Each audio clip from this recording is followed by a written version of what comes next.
Така, големия въпрос, който напоследък много назря, за който спомена и Владо и който впрочем поставя под въпрос именно това суспендиране и в смисъл този лост, който реално Европейски съюз може да упражнява, за да постигне своите цели, е външната политика на Турция, която я направи всъщност един фактор не само в региона, но реално и в глобален план.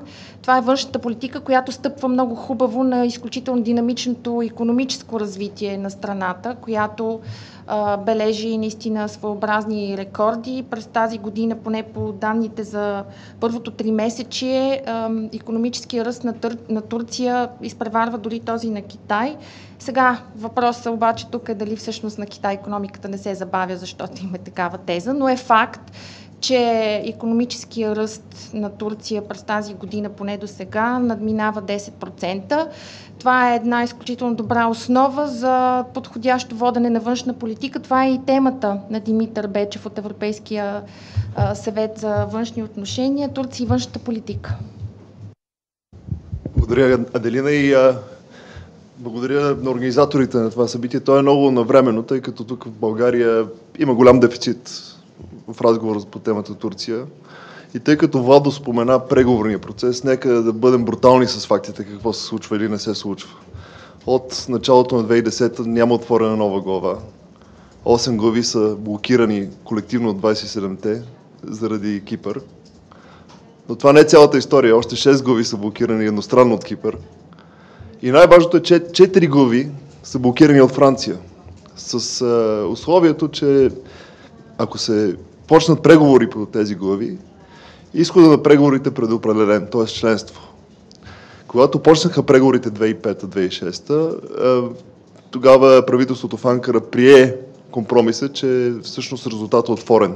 Че това беше по някакъв начин отстъпка към скептиците в Европейския съюз. Да, наистина разговаряме, но може би тези преговори ще завършат с друг резултат. Моментът беше различен, имаше много оптимизъм от двете страни, но оговорката беше, че нека да приключим преговорите, после да видим какво ще се случи накрая. В момента обаче, заради френското решение 2007, динамиката се обърна. Когато по този начин са поставени нещата, е очевидно, че ситуацията малко напомня на стария съветски виц. Ние се правим, че преговаряме, Турция се прави, че ни вярва и съществува това недоверие. Останалите 3 глави, които не са блокирани, те първо могат да се отворят, са технически доста сложни и те типично идват на края на преговорния процес. Става дума за държавни поръчки, политика в областта на конкуренцията и социална политика. Те не идват в средата на преговорния процес. В опита на петото разширяване сега и с Хърватия също преговорите, те идват съвсем накрая. Дори когато има политическа воля, е доста трудно да се свърши техническата работа.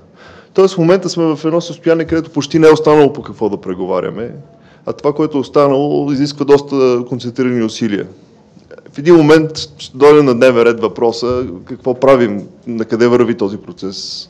Разбира се, нито една от двете страни има стимул да го напусне. Така че този блокиран процес, тази фасада на преговори може да продължи много дълго време, по някакъв начин. И контраста се налага от само себе си. Штефан Фюле беше в Анкара преди ден. Той нито се срещна с Гюл, който беше в София, нито пък Ердоган му отдели време. Единственият, който се срещна е преговарящия Егемен Бъш и шефа на делегацията на Европейската комисия в Анкара Марк Пиерини, който между другото беше същия шеф на делегацията в Триполи, който водеше преговорите за българските сестри. Но все по-малко внимание върху висшите служители на Европейския съюз. Това не е случайно. Дори президента Саркози, последното му официално посещение, твърде кратко в Анкара, не беше посрещнат на летището от Ердоган, който показва как се структурират отношенията между Турция и Европейския съюз. В момента акцента в Турция е съвсем другаде. По обясними причини, тъй като няма и ангажимент от другата страна. И най-логично е в Турция да няма особен ангажимент и да цари голям скептицизъм по повод това доколко Европейския съюз е релевантен играч във вътрешно-политически план, а и също и за външната политика на Турция. Голям контраст. Преди 5 години ситуацията беше съвсем различна. Такъв тип дискусии, каквото провеждаме сега, бяха нормата в разговора Европейски съюз Турция. В момента всичко е изместено към вътрешната политика и към политиката спрямо съседите. Визитата на Гюл е повод да си помислим как ние разговаряме за Турция и нейния подход към Балканите и България въобще. И тук са насложени много клишета, преобличени твърдения и директни, неверни твърдения, дори бих казал. Нека да погледнем на някой от тях. Турция води експанзионистична политика. Това е смисъла на ангажимента с съседите, установяването на някакъв тип хегемония. Не виждаме особено доказателство за това. Турция едва ли е придобила някакви, кой знае какви лостове на влияние в България и в региона. Може би после във въпросите и отговорите ще се върнем на тази тема. Другата голяма заблуда е, че тази политика е фокусирана върху Балканския регион. Едва ли не България е в центъра на турското внимание. Това е също една теза, която може да намерим някакви доказателства. Ето Давутоглу изнесе тази реч 2009 в Сараево, където с препратки към османската история каза, че 16 век е златният период на Балканите, когато те са били в центъра на световната политика и история, благодарение на Османската империя. Но в края на краищата, ако видим просто индикатори като брой посещения в съседни страни, виждаме, че Близкия изток е много по-централна тема. А това не е случайно, тъй като повечето предизвикателства за сигурността на Турция в един дълъг период от време, а също и възможности за осъществяване на влияние и за проектиране на политическа мощ са именно там, в Близкия изток. Също може да посочим, че част от тази политика по съседство е свързана с Русия. Русия е втория по големина търговски партньор на Турция. Така че Балканите, и в частност и България, са някакъв елемент от тази политика на ангажимент и отваряне към съседите, но не са в центъра на тази политика. Често се използва и етикета неосманизъм, за да опише тази политика. Разбира се, има препратки към османското минало, но в края на краищата тази политика не се гради на историческите спомени, а на икономическия интерес, а също така и в случая с Близкия изток справяне с конкретни предизвикателства към териториалната цялост, към сигурността на Турция, към управлението на конфликти по границите с Турция.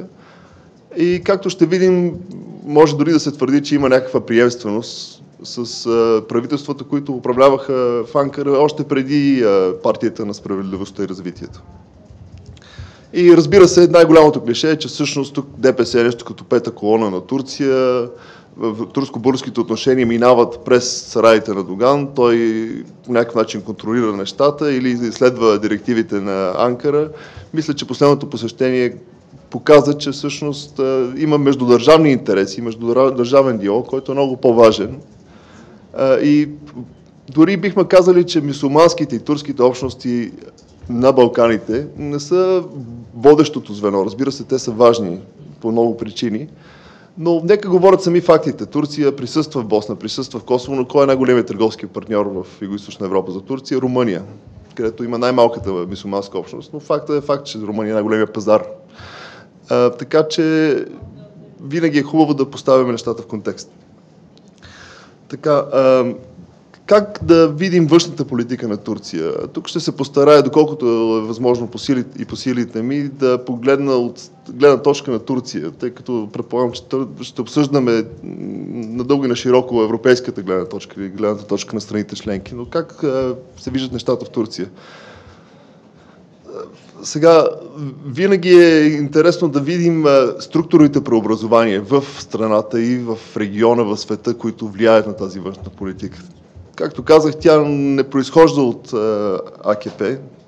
Това е едно от клишетата, че ето 2002 година Гюл Ердоган идват на власт, те обръщат политиката, почват много по-активна политика спрямо съседите, посвещават по-голямо внимание. Това е вярно, но само до някъде. Първият момент, на който трябва да се спрем, за да осмислим защо Турция действа по даден начин, е преобразованията в турското общество и икономика от началото на 80-те години. До 80-та година, 82-83-та, когато идва на власт Тургут Юзал, турската икономика е затворена. Тя е типичната икономика в третия свят, която разчита на индустриализация, основана на заместване на индустриите, които внасят. Тоест насърчаване по чисто протекционистичен път на местна индустрия.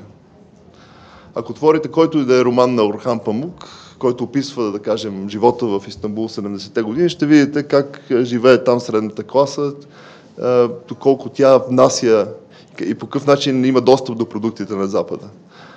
Нещо почти може да се правят някакви паралели, макар че по-далечни, с ситуацията в България. Разбира се, Турция е в малко по-различно положение, но това е една икономика, която е горе-долу затворена, ако да мерим по различен начин, където държавата доминира. След реформите на Юзал това се обръща. Турция влиза с много такава бодра качка в световната икономика, отваря се към света в търговски план. И до голяма степен приватизацията, първата вълна на приватизация и отварянето към Европейския съюз с кандидатурата за членство 87 е част от този процес на отваряне и на просто изграждане на капиталистически тип икономика или западен тип икономика, отворена, глобализирана икономика в Турция. Това неминуемо дава тласък на търговските връзки с съседите. Дори ако видим случая с Ирак, който дълги години беше под ембарго, икономиката и търговските връзки се развиваха в сивия сектор дълго време и въпреки санкциите. Войната в Ирак и все пак и влизането на АКП като политически фактор позволи много от тези търговски инвестиционни контакти да излезат наяве. Но нека се спрем на следващия момент, ключов момент. След 80-та година идва 89-та година, когато Студената война свършва и Турция се оказва в съвсем нова ситуация, структурно в нова ситуация. Съветската заплаха не е на дневен ред. Русия се оказва, че не е конкурент на Турция в преследването на баланс на силите, е потенциален партньор. Разбира се, съюза с САЩ е важен за външната политика, като елемент на политиката на сигурност на Турция, но не е незаменим. И твърде често в двустранните отношения се наблюдават и големи търкания. След първата война в Ирак, в крайна сметка Турция дава рамо на коалицията, въпреки че тогава още генералният щаб е против, Юзал е за. И вследствие на което обаче се създава нещо като полуавтономна държава в северен Ирак на кюрдите, която става убежище за ПКК, където партизаните на ПКК могат да ползват като бази за нападение върху турските сили в Югоизтока. Тече война в Турция в този момент, нека да не забравяме. В Турция влизат много бежанци от Ирак. Турция не получава никакво съдействие, или поне така вижда ситуацията, не получава съдействие от Америка. Ето търкания в сигурностен план. Доставките на оръжие за Турция също са под много уговорки, т.е. сътрудничеството в този план не действа, тъй като в Европа, в Западна Европа, също в Америка, съществуват опасения как ще се използват тези оръжия. В партизанската война също ПКК има също уговорки за правата на човека в тези региони на Турция. В края на краищата, ако теглим чертата, 90-те години създават една нова несигурност в Турция. Конфликти в Близкия изток, конфликти на Балканите в съседство, конфликти в Кавказ, по границите на Турция, възможност за преливане на тези конфликти заради миграционните връзки, заради войната в кюрдските райони. Западният съюз е поставен под въпрос. Турция трябва да намери своя модел на взаимодействие и своя начин за провеждане на по-независима политика на сигурност. Въпреки ангажимента към НАТО, в турското общество се наслагва това убеждение, че Турция трябва да търси своя национален интерес. И има също големи подозрения към западните сили, че те по някакъв начин търсят разделението на Турция. Конспиративните теории и антиамериканизма в Турция също е доста разпространено явление. Съюза с Израел също датира от тези години. От 96-та се случва това споразумение. Интересното, че това става по времето на ислямистко правителство в Анкара. Така, 89-та година като прак. И именно идването на АКП на власт и ангажимента с Европейския съюз променя до голяма степен тази динамика. А също така и новия вакуум в Близкия изток. В един момент Турция се оказва последното десетилетие като една сравнително динамична икономика, тъй като благодарение на реформите на АКП, предишните цикли на възход и после драстичен спад биват преодоляни. 2001 година е праг, когато все пак банковата криза в Турция, която има доста структурни ефекти върху икономиката, бива преодоляна и от тогава Турция върви по пътя на ниска инфлация, на относително висок растеж и на икономическа стабилност. Това състояние на нещата в Турция помагат Турция да излезе на преден план. Реформите по посока на демократизацията, които се провеждат благодарение на Европейския съюз, и то не от началото на управлението на АКП, а от 1999-та, когато Турция е призната за кандидат за членство. Да вметнем тогава, че Турция в този момент отмени смъртното наказание и именно това помогна на лидера на ПКК Абдула Öcalan да остане жив и да бъде сменена присъдата му по посока на доживотен затвор. Именно в този момент пък бъдещите депутати на АКП бяха против това решение. Тези реформи в демократичен план също спомогнаха Турция да се утвърди като център на влияние и най-вече вакуума в отношенията на сигурност в региона, в Близкия изток. След войната в Ирак се оказа, че Америка не е такъв първостепенен фактор, което даде възможност на Иран да наложи много по-голямо влияние, е също и Турция. И това беше едно голямо преобразование, тъй като в последното десетилетие на Близкия изток почна да се гледа не като на заплаха за сигурността, като регион, където Турция търси всячески да се оттласне от него, тъй като той спъва пътя и към Европа, пътя и към Запада, а оттам идват всички заплахи за сигурността. Почна да се гледа на него като икономическа и политическа възможност Турция да реализира печалби в икономически план, а също да провежда активна дипломация. Така че това беше една голяма промяна от 2003-та насетне. И може би това беше и златният момент на турската политика към съседите.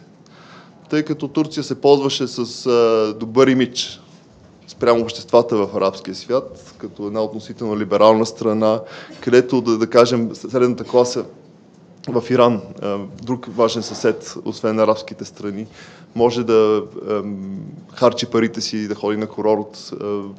Тук да вметна пак един интересен наблюдение в мои турски приятели, когато полета на турските авиолинии от Техеран заминава, всички се качват, всички пътници за полета за Анталия. Единствените жени, които остават с покрити с забрадки, са обикновено турски гражданки. Първото решение на иранските гражданки е просто да се възползват от свободата, която им дава Турция. Това е много важно, Турция като модел. От друга страна, правителството водеше политика на диалог с всички тези режими, насърчаване на дипломатическите контакти, което от своя страна пък имаше икономически последици, тъй като това са страни, където няма свободен пазар и всички големи сделки, като например сделката по изграждането на ново летище, нов терминал в Техеран, спечелено от турски бизнес, минават през междудържавния контакт. А от друга страна, тези бизнеси после турски, които печелят държавни поръчки в Близкия изток, те са източник за подкрепа на партията на справедливостта и развитието. Така, това формира тази политика. Тя се градеше не само на дипломатически диалог, също така на връзки между самите общества, търговски връзки, отваряне към региона. Турция като нов център на много региони, които по някакъв начин имат свободен достъп до Турция. Политиката на либерализиране на визовите режими е също много важен елемент. Особено след 11 септември, когато режима за достъп в много западни държави беше затегнат и в края на краищата много богати араби и иранци решиха, че по-добре дошли в Турция да харчат парите си там. Турция се утвърди като такъв център, притегателен център за всички тези страни. И нека да не забравяме обаче пак това, че Европейския съюз не беше алтернатива на това отваряне към съседите, а елемент. Дори много от методите, инструментите за водене на политика към съседите бяха копирани директно от инструментариума на Европейския съюз. Говорим за споразумение за свободна търговия. Първият тласък за либерализиране на търговските контакти всъщност дойде по линия на така наречения евросредиземноморски процес в Барселона, където втори елемент е именно търговска либерализация. Така че Турция градеше отношенията си с арабските съседи, именно стъпвайки на евросредиземноморския процес. Също отмяната на визите, също виждаме директни препратки към европейския модел на провеждане на политика за сигурност, но дефинирана не през военната сила, а през интеграцията. Тоест Турция възпроизвежда модели, които тя е научила благодарение на ангажимента си и другите отношения с Европейския съюз. Също, ако видим структурата на износа на Турция към тези страни, виждаме, че много често става дума за реекспорт или за продукти, където стойност е добавена в Турция, те се реекспортират към трети страни в Близкия изток. Тоест, големи извод е, че анализа на хора като Бил Гейтс 2010, че Турция е сменила ориентацията си, избрала изтока, а не запада, е до известна степен заблуждаваща, може би не в 100%, тъй като самия факт, че турските държавни ръководители посвещават много повече време и внимание на близкоизточните съседи, а не на връзките с Брюксел и други големи столици, все пак там има някакъв елемент на избор. Но все пак връзката не е алтернативна, не е въпрос на игра с нулев резултат. Така, виждам, че няма много време, но нека да кажа може би последни няколко наблюдения. Арабската пролет промени много от тези неща. Значи, Турция до този момент можеше да играе и с режимите, и с обществата. За всеки го имаше по нещо. За Башар Асад имаше легитимността и политическата подкрепа на Турция. За сирийските граждани, които търсиха промяна, имаше възможността да пътуват в Турция, да пазаруват в моловете в Газиантеп срещу Алепо и да се радват на политическа свобода. Да, но сега трябва да се направи избор. И Турция дълго време криволичеше, както в Либия, така и в Сирия. Сирия е доста по-важна страна в план на сигурност. В момента Турция е много по-близо до европейската позиция, тъй като в един момент и общественият натиск е твърде голям. Правителството не може да си позволи да подкрепя до край диктаторите в арабския свят. Разбира се, Турция е против военната интервенция, тъй като вижда рисковете. Няма и особена възможност.